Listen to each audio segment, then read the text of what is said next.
Bulk ने कहा, हे मैत्रेयी सुनो। क्या कहा? आत्म वस्तु वे कामाय पति प्रिय होती। अपनी कामना के लिए पत्नी के लिए पति इसलिए प्रिय नहीं होता। तुम मेरा पति है इसलिए प्यार करती है, वो इसलिए प्यार नहीं करती।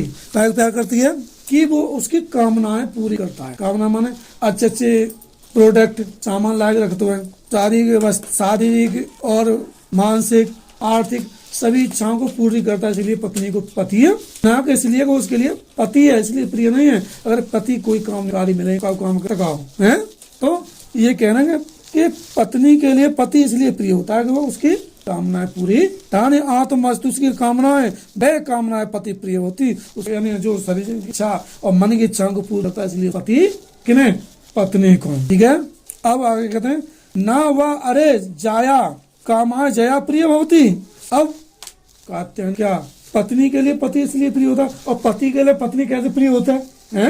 तो मैंने यहाँ पति की तो कह दी पति होता है और तुम जीव तो बताओ पत्नी पति के लिए वास्तव में प्रिय होते हैं? बोलो ना वह अरे ऐसा ना है, ऐसा नहीं है। क्योंकि जया कामा है जया प्रिय होती। पत्नी भी कायदा प्रिय है, पत्नी प्रिय ना है, वो इसलिए प्रिय है। जया कामाए प्रिय, उसकी कामनाओं को पूरी इच्छाओं को पूरा करता है, इसलिए पति को पत्नी उसीलिए उसे प्यार करता है कि वो उसकी इच्छा करती है। कपड़ा धुले मिलता है, खाना मिलता है बना के दही और सब व्यवस्था बना के रखे घर में, ये पत्नी से। ठीक है जी, तो ध्यान रखियो। आत्म वस्तु कामा जया प्रति, अपनी कामनाओं की पूर्ति करने के लिए ही पत्नी प्रिय होती है। किसके लिए? पति के लिए। वो जाकर प्रिय ना है कि भाई पत्नी है अर्धांग नहीं है इसलिए प्रिय नहीं है। वो इसलिए प्रिय है कि वो उसकी इच्छाएं पूरी, किन इच्छाएं पूरी करती है?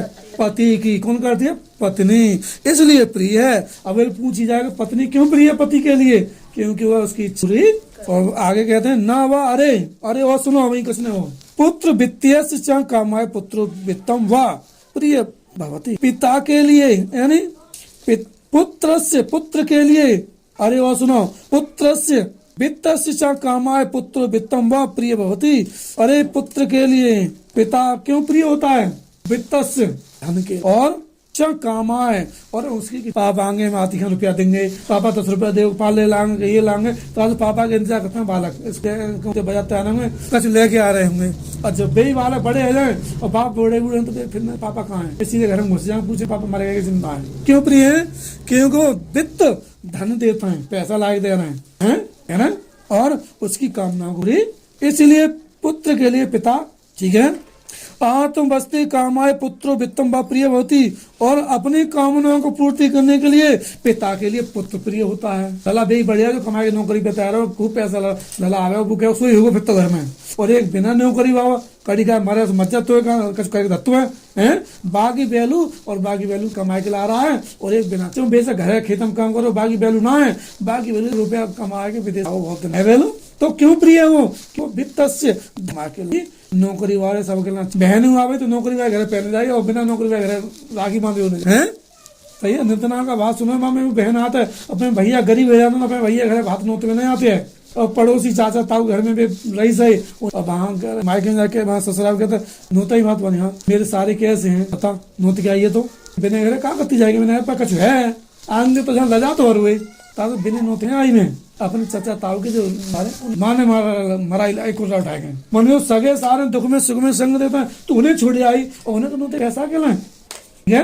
हाँ ठीक साथ है। तो किसके लिए प्रिय है? अपने अपने कामनाओं के लिए। चला इधर बैठो, इधर बैठो जाइए बाजी। तो क्यों प्रिय है?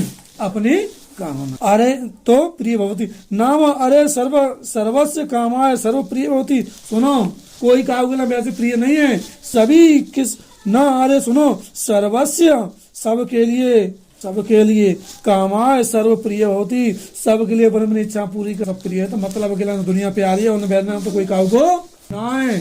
सही है, आत्म वस्तु वे कामाय सर्व प्रिय भवती, अपनी अपनी इच्छाएं पूरी करने के लिए मतलब के लिए दुनिया को प्रिय होते हैं। वैसे तो कोई काऊ को, यही सबसे बड़ा आत्मज्ञान है, सर्वज्ञ यही सबसे बड़ा ज्ञान है जो मैं तुम्हें बता दिया। ये ध्यान रखो, तुम पे कच है तो तुम्हें दुनिया चाहेंगे, तुम पे कच ना है तो कोई सब। सही है, ऐसे लड़कियां मायके में तो वे परास रहती, बाप में तारी हाथ पसारी भैया पे हाथ पसारे 10 रुपया 20 रुपया मिल जाए कायम दक्षिणा में, भाई जब अपने खर्चा पानी शौक मौज कर लेते हैं तो खुश रहती हैं। और लला कितना 50 तो एंट के भज जाएगा 50 क्यों दाए वो सोचू ना दाए है ना है वो एंट देगो अब वो इतने में चलो क्यों प्रिय पापा ने कम देता और लड़की मैं 100 मांगी 50 मिले तो खुशी धर लेगी और नहीं मिले तो कोई बात ना अपने दक्षिणा मिलेगी कहूँ तो भाई खर्चा मेला 10,000 या कुछ चीज लेनी भाई से ले ली फिर वो खर्चे में खुश रही। और लड़का ज्यादा शौक कर ले 30 रुपये में और मायके से ससुराल में पहुंच जाए वहाँ सास ससुर का हाथ पहुंचे हमारे घर बुलाए हुआ यहाँ हमारे साथ क्या पैसा देंगे तो लेके जाएंगे या लड़का जो पति है बे कह देंगे तब हम गए है नहीं पर आसरू और नेको बड़ी वही औलाद है गई बड़े बड़े है फिर औलाद के आगे हाथ पसारे कि लला ला के देंगे तब हम करेंगे।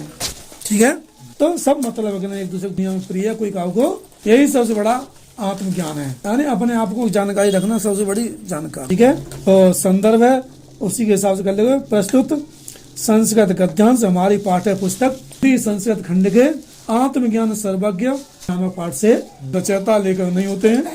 ठीक है और हेडिंग डाला हुआ हिंदी आप समझ गए हो तो करके दिखाओ और लाइक और शेयर कमेंट करो समझ आओ या नहीं आओ जल्दी करके देखो।